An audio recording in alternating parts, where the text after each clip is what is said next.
Hi, Dr. Laura Dabney here with you this month talking about addictive behaviors. And we're broadening the definition this month to talk about uncontrollable behaviors, seemingly uncontrollable behaviors. And today I want to talk to you about sexless marriages and addictive behaviors. So again, we're talking about behavior in which we feel we've told ourselves we're going to stop doing, or we're told ourselves we are going to start doing, and we're unable to do it. And it can be so puzzling and so overwhelming because we're adults and we should be able to do what we want to do. So these can be sort of kicked to the side, but when that happens, they tend to build and grow and come up into a really bigger problem.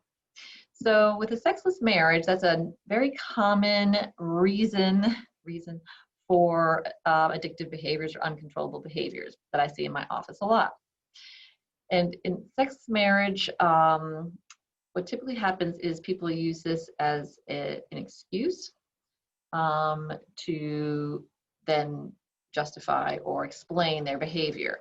And I'm using some case examples this month to help you understand this a little bit better. And in this example, I wanted to tell you about a woman who came to me. She was hopeless.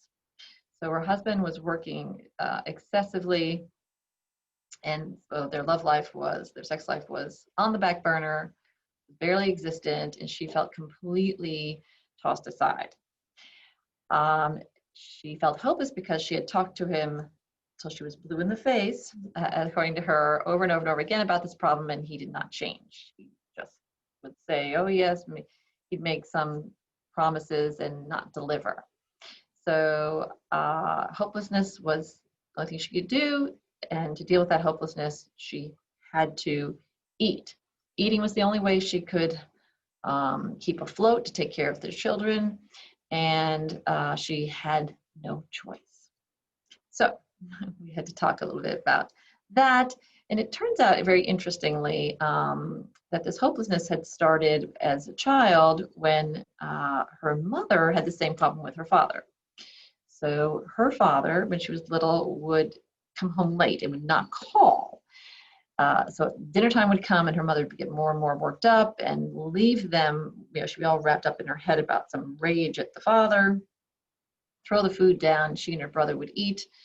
And when the father did eventually come home, there'd be a huge argument. And this happened weekly or every other week on average.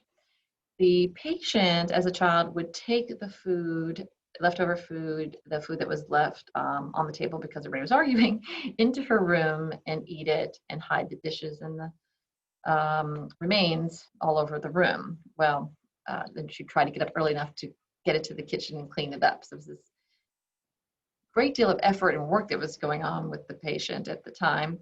But the mother would find out and scold her, and this became a thing between them. The mother actually, even to the day that she came in to see me, was still interfering in this person's weight and eating habits.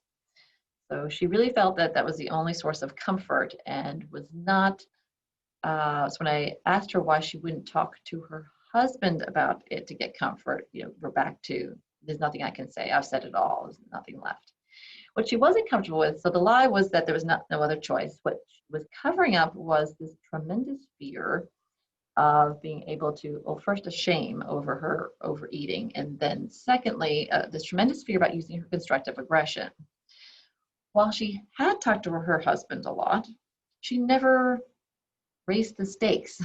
She never used a little bit more aggression to get him to see how important this was to her. It's our responsibility to advocate for ourselves. We make the mistake of thinking, well, we said it once, he should then advocate for us, or she should then pick up on it and take the ball and run with it.